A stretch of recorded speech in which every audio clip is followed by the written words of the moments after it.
Bueno, pasamos a la segunda presentación. Se titula Ambiente, Neurodesarrollo y Enfermedades Crónicas, de la ciencia básica a la experiencia clínica.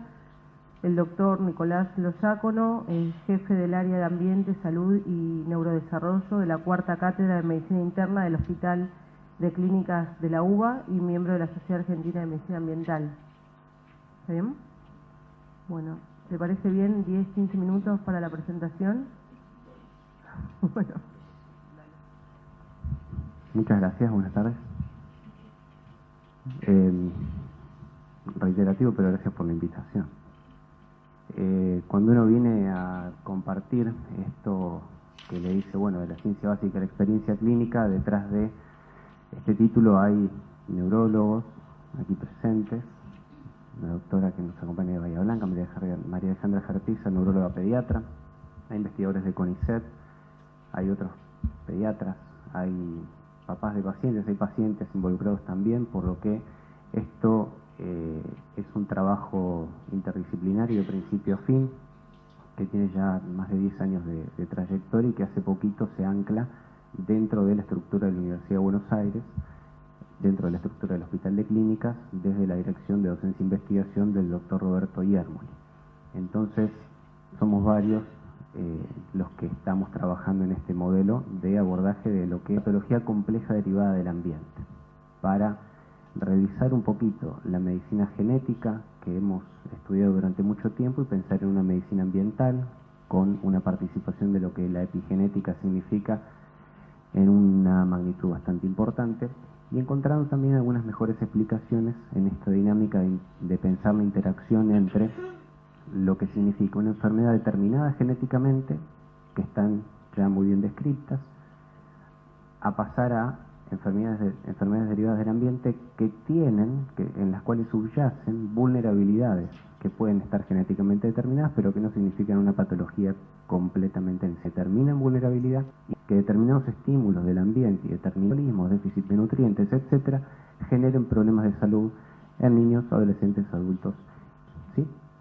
Entonces, ya desde la época de Hipócrates tenemos esta premisa, sabiendo que la materia, alimentos, agua, aire, somos lo que respiramos, lo que comemos, y todo eso forma parte de nosotros. Entonces, a fin de por qué utilizar esta explicación, tiene que ver con que, para pensar en lo que son hoy las sustancias peligrosas, pensamos en aquellas que son persistentes, que no se degradan, o que si se degradan dan derivados más complicados metabólicamente también, que son ubicuas, pueden tomar la dirección del viento, pueden seguir los ciclos de la evaporación del agua, de los flujos de los ríos, que reaccionan orgánicamente, o sea que forman parte de nuestras cadenas metabólicas, de nuestro ciclo de Krebs, interfieren con nuestro metabolismo más fino y más sensible, inclusive inhibiendo nuestras propias enzimas de detoxificación, como el citocromo P450, por ejemplo.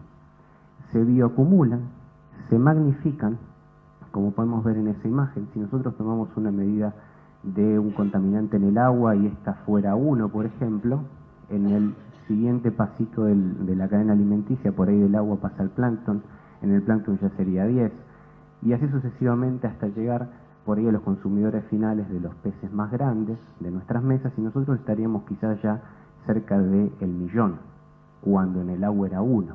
Eso es lo que se llama biomagnificación y bioacumulación. Pero también tiene esto que ver un efecto en lo que significa la descendencia, la concepción, el pasaje de químicos a las descendencias nuestras, sobre todo en lo que la madre significa. Es algo también muy importante, porque cuando la madre está expuesta por vía oral o aérea a un contaminante, ese va a estar generando un problema a nivel del órgano que lo recibe, pero en el bebé va a estar distribuido en el 100% de sus células y en sus ovocitos en el 100% de cada mínima parte de su estructura del ovocito.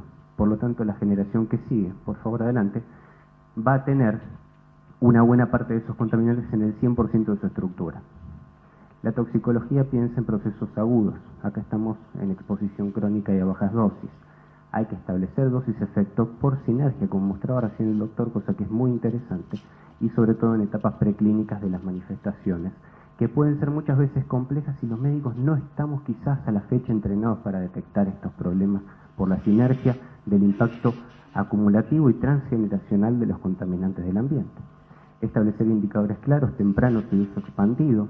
Estos estudios hechos en colinesterasa son muy interesantes y se podría expandir esto quizás a proteínas proinflamatorias como las interleuquinas, factores de necrosis tumoral, interferones, etc. Especialistas en salud y ambiente ya están existiendo en nuestro país y, por sobre todas las cosas, aplicación del principio de precaución que tiene que ver con una cuestión constitucional del cuidado de nuestra salud y nuestra vida. Sabemos por la OMS que los niños a partir del año 2000 nacen con 300 químicos de síntesis en su organismo. Estos son químicos que han circulado a lo largo y ancho de nuestro planeta y que se nos hace muy difícil controlar porque justamente son estas sustancias peligrosas que veíamos en las diapositivas previas que no se degradan o que si se degradan dan contaminantes más problemáticos que se acumulan, biomagnifican y pasan a nuestra descendencia. Por lo tanto, desconocemos su toxicidad a largo plazo y sobre todo a dónde lleva esa sinergia de muchos contaminantes a un niño pequeño que tiene toda una vida por delante. Sabemos hoy que el ambiente determina 1/4 de la morbimortalidad en la población general, pero si pensamos en niños de 0 a 14 años, también datos de la Organización Mundial de Salud determina un poquito más de 1/3 de las causas de mortalidad, incluyendo en esta estadística lo que son lesiones no intencionales, o sea, accidentes. El ambiente y el genoma están alineados por una cuestión de cómo la medicina genética ha investigado las patologías. Entonces, si nosotros pensamos en qué problema ambiental determina qué enfermedad, vamos a estar pensando en ¿qué? Cáncer, ¿no? O vamos a estar pensando en mutaciones o en teratogénesis. Pero en el medio hay 3 elementos que son fundamentales para nuestro sostén homeostático diario, que es el sistema inmune, la inflamación, todo lo que es la función de la mitocondria, que es la que genera energía dentro de cada una de nuestras células, están en todas las células de las mitocondrias, y lo que es el estado pro o antioxidante de nuestro organismo. Los contaminantes del ambiente, primero, afectan estos 3 elementos. Determinan que haya un sistema inmune disfuncional porque lo vuelve proinflamatorio y predispone a alergias, enfermedades inmunológicas, etc. Deteriora el funcionamiento de la mitocondria, disminuye la capacidad energética de nuestras células, todas, y genera un estado oxidativo o prooxidativo, lo cual genera otra cantidad de problemas acompañando todo esto. Entonces, en esta trilogía voy a estar jugando con el metabolismo y la capacidad de regulación homeostática global nuestra. Voy a estar complejizando lo que significaría un proceso de detoxificación o inhibiéndolo inclusive, y voy a estar con una tendencia a acumular, y esa tendencia a acumular más un estado inflamatorio crónico, según vulnerabilidad individual, que puede estar determinada genéticamente, voy a tener manifestaciones en distintos órganos y terrenos, y cada uno va a manifestar una patología diferente. La epigenética viene a ser lo que de esta interacción, de esta trilogía, este trípode, depende. Porque la epigenética depende de qué cosa? Fundamentalmente de la S-adenosilmetionina en relación a la homocisteína. Sabemos que la homocisteína es un factor de riesgo cardiovascular, pero desconocemos cómo esto tiene que ver con un estado inflamatorio crónico. Ahora, explicando la epigenética en su base bioquímica más sensible, la S-adenosilmetionina viene a ser aquella que regenera el glutatión, que es el principal antioxidante que disponemos en nuestro organismo. Cuando esa S-adenosilmetionina está atajando la inflamación, no está disponible para la interacción genética. Entonces vamos a tener un déficit en la comunicación con nuestros genes. No vamos a poder llamar a la formación de inmunoglobulinas, a la formación de enzimas digestivas, no vamos a poder llamar a enzimas del metabolismo mitocondrial. Entonces, con oxidación, no tenemos la posibilidad de adaptarnos al ambiente por incapacidad de diálogo con nuestro genoma. ¿En la enfermedad genética? No. La enfermedad está acá. Esto explica los reumatismos, nuevas apariciones de epidemias de cáncer, nuevos problemas con el neurodesarrollo, entre estos los chicos con autismo, que es nuestro principal área de investigación. Adelante. Sí. Entonces, cuando hablamos de epigenética, hablamos de factores nutricionales, ambientales, farmacológicos e infectológicos, en combinación que van a ejercer presión sobre nuestro organismo. Próximo. Sabemos también que las cuestiones epigenéticas se heredan hasta por 4 generaciones, por línea materna como paterna. Entonces la exposición a un químico de una generación condiciona a mecanismos epigenéticos hasta 4 generaciones posteriores. ¿A qué se dedican los abuelos? ¿Dónde vivían los papás? ¿Y de dónde vienen? ¿De qué origen? Son todas preguntas importantes para una historia clínica completa, para saber por qué hoy el paciente tiene tal o cual patología. Próximo. Nos tomamos algunos atrevimientos, como medir distintos contaminantes en agua de tanques de algunas escuelas, como en este caso Coronel Suárez, por ejemplo. Esto es solo en detalle y ejemplo. Encontramos altos niveles, por favor, lo próximo, de glifosato y AMPA en los tanques de agua de consumo de estas escuelas rurales en Coronel Suárez. Próximo. También sabemos que hay distintos niveles y valores, esto es lo comentado previamente, en, por ejemplo, la lechuga, próxima, o en la leche materna, trabajo presentado en el Congreso de Toxicología, Congreso de Medio Ambiente, donde se encontraron DDTs, PCBs, como para generalizar contaminantes orgánicos persistentes. Leche materna, Argentina. Algo que comentaban hoy es esto muy interesante, ver que distintos ministros de distintas disciplinas en países europeos presentaron ellos en un 100% PCBs, organoclorados, brominados, que son contaminantes orgánicos persistentes en sus muestras de sangre, cuando en sus países muchos de los productos que fueron positivos están prohibidos. Eso quiere decir que desde países como nuestros, donde sí se usan, llegan hasta allá, por su capacidad de ubicuidad, por su persistencia, por su no degradación. Entonces, estamos todos juntos en esta nave que viaja por el espacio. Próximo. Y fíjense cómo una universidad como la Universidad de Davis, junto con el Ministerio de Salud de California, en el Valle Central de California, hicieron este estudio tan interesante donde determinaron que en la exposición materna a plaguicidas, los primeros 1000 metros propician hasta 6 veces más posibilidades de que el niño que fue gestado cerca de esa fumigación, de esa aplicación de fitosanitarios, tenga hasta 6 veces más chance de tener un diagnóstico de autismo que de los 1000 metros en adelante. ¿Se entendió esto? Perdón por la velocidad, pero quiero la idea completa hasta el final.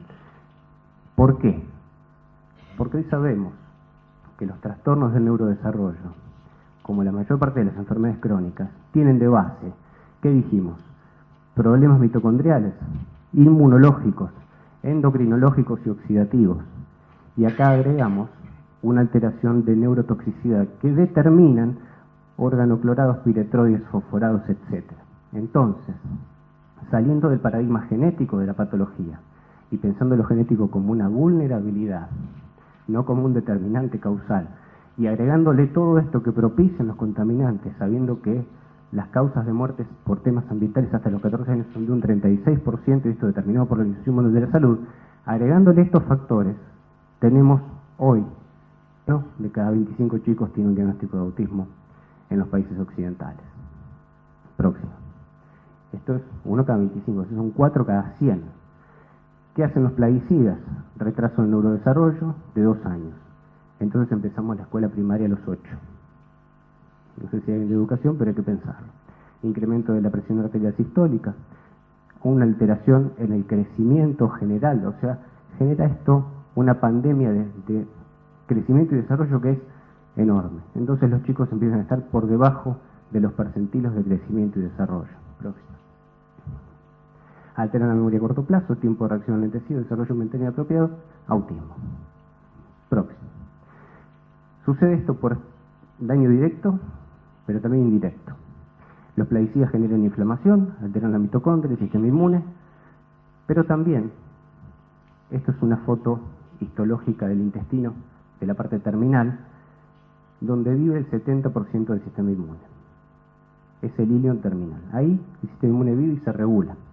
Si comemos ambiente que tiene plaguicidas, y en esta línea fina, las bacterias que deberían ser lactobacilos, enterococos, etc., se transforman en clostridios, porque no pueden crecer en un ambiente tóxico, entonces esos clostridios que tienen fimbrias con las cuales contactan las células presentadoras de antígeno, que son las CD, las células dendríticas, que emiten pseudópodos, tocan a ver qué hay, lo traen y lo presentan para inducir o tolerancia o reacción inflamatoria. Si el ambiente es todo inflamatorio, porque aparte gluten, caseína de vaca, otros químicos, metales pesados, todos estos también determinan que haya un estado alterado de la flora bacteriana con sobrecrecimiento de hongos. Y esa presentación de antígenos va a ser en un contexto inflamatorio, con muchas interleuquinas, muchos factores de necrosis tumoral. Entonces esa presentación de antígeno va a ser con los TOL que propician que haya una respuesta alérgica o de actividad inmunológica importante. Y ya estamos terminando. Hay que tener intestino para tener cerebro. El neurodesarrollo empieza en el intestino. Lo que comemos determina en buena parte todo esto. Fórmulas lácteas infantiles sin probióticos es parte del problema. Próximo. Todo estudiado, para quien lo quiera, después me lo pide. Próximo, por favor. Cuando yo tengo bacterias en equilibrio en el intestino, no tengo tendencia a la enfermedad. Cuando yo tengo más respuesta T efectora por más cantidad de clostridios en mi intestino y otras bacterias proinflamatorias, tengo tendencia a la autoinmunidad de las alergias. Algunas nuevas, como la sensibilidad no celíaca al gluten, son muy importantes de tener en cuenta porque ya el paciente está deteriorado en su capacidad de respuesta inmune, entonces no tiene celiaquía, tiene marcadores negativos en sangre, pero sí tiene toda la clínica. Entonces, ¿qué hacemos? ¿Le decimos que siga comiendo gluten? No, esto ya existe, esto hay que diagnosticarlo y el diagnóstico es clínico por 16 criterios clínicos. Hay que actualizarse y hay que saberlo. Colon irritable, reumáticas, endocrinológicas, inmunológicas, problemas de fertilidad. Las mujeres usan tampones, toallitas de la parte ginecológica. Eso genera sobrecrecimiento de hongos, bacterias que no tienen que estar ahí, y todos ellos en conjunto generan un deterioro de la capacidad de fertilidad de ese útero.